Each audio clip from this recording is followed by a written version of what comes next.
Bismillahirrahmanirrahim. Assalamualaikum warahmatullahi wabarakatuh. Alhamdulillah wassalatu wassalamu ala Rasulillah Sayyidina wa Maulana Muhammad ibn Abdullah wa ala alihi wa sahbihi wa man walah, amma ba'd. Alhamdulillah, Allah Subhanahu wa taala telah menyampaikan umur kita pada 10 kedua bulan Ramadan, yang dimana dikatakan dalam hadis yang masyhur bahwasanya bulan Ramadan pada 10 keduanya itu adalah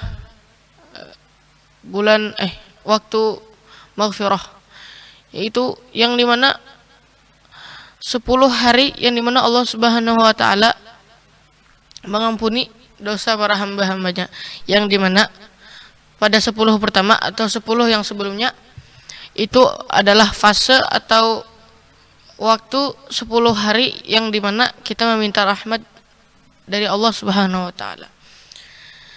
Dan pada 10 kedua inilah terjadi sebuah fenomena, yaitu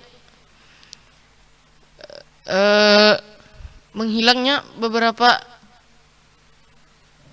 beberapa jamaah dari salat tarawih di masjid dan musalla, yang berpindah ke masjid atau musalla yang lebih cepat salatnya, yang dimana ini mereka menginginkan bahwasanya salat tarawihnya itu lebih cepat selesai, yang itu dimana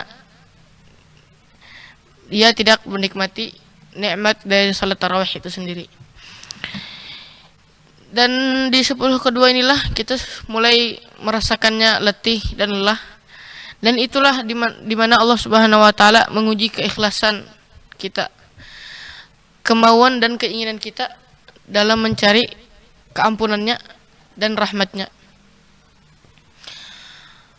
yang dimana diceritakan dalam sebuah cerita yang mungkin masyhur, yang dimana seorang ahli ibadah yang menghususkan dirinya di sebuah pulau terpencil, menghususkan ibadahnya selama 500 tahun. Selama 500 tahun ia hanya beribadah kepada Allah Subhanahu wa taala. Dan ternyata di hari pembalasan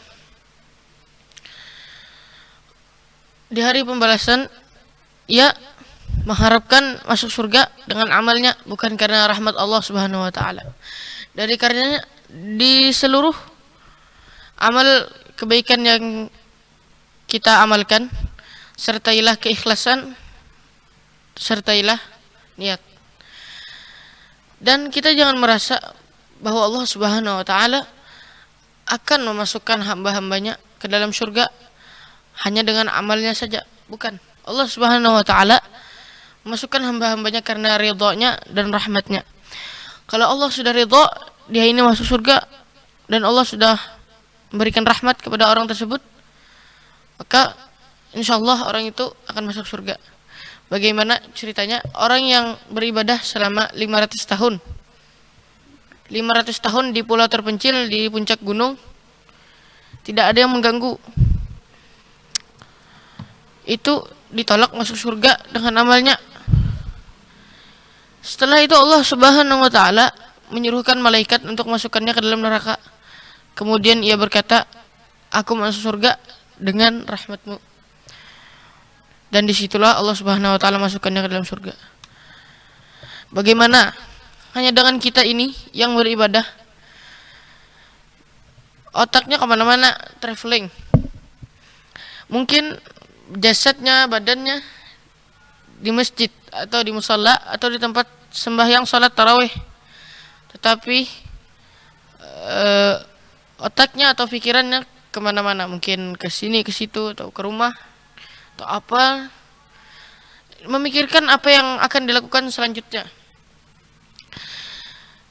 Dan di 10 kedua itu juga kita diuji dalam kekhusyuannya, kekhusyuan dalam salat tarawih dan amal yang lainnya. Itu menguji bagaimana kesungguhan kita dalam mencari rahmat, ridha dan maghfirahnya Allah Subhanahu wa taala. Itulah yang diinginkan oleh Allah Subhanahu wa taala kepada hamba-hambanya. Walaupun sebenarnya Allah Subhanahu wa taala itu tidaklah rugi Allah Subhanahu wa taala jika hambanya tidak menyembahnya. Anggapannya jika kita memiliki harta, orang yang terkaya di muka bumi ini memiliki harta. Itu diriwayatkan jika kita masukkan jarum ke dalam lautan, lalu kita angkat dan setetes itu jatuh.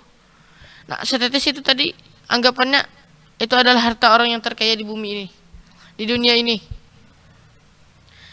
Sedangkan kekayaan Allah itu lautan.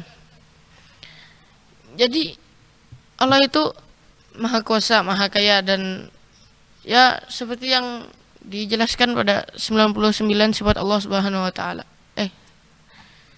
20 sifat Allah Subhanahu wa taala. Dan pada 99 nama Allah Subhanahu wa taala itu menunjukkan bagaimana Allah Subhanahu wa taala itu kayanya, kuasanya, dan yang lain-lainnya. Sedangkan 20 sifat yang diajarkan kepada kita itu adalah menunjukkan bagaimana Allah Subhanahu wa taala itu wujud adanya, qidam, baqa, dan sampai yang terakhir. Dan itu masuk dalam ilmu tauhid, dan ilmu tauhid itu tidak bisa sembarangan. Karena jika kita belajarnya dengan sendiri, dan maka diriwayatkan, dikatakan oleh para ulama, jika kalian belajar dengan kitab tanpa guru, maka gurunya adalah syaitan. Makanya kita dalam menuntut ilmu perlu memiliki guru. Karena jika tidak memiliki guru, maka syaitan gurunya. Mungkin itu saja yang bisa saya sampaikan. Salah khilafnya mohon maaf. Wassalamualaikum warahmatullahi wabarakatuh.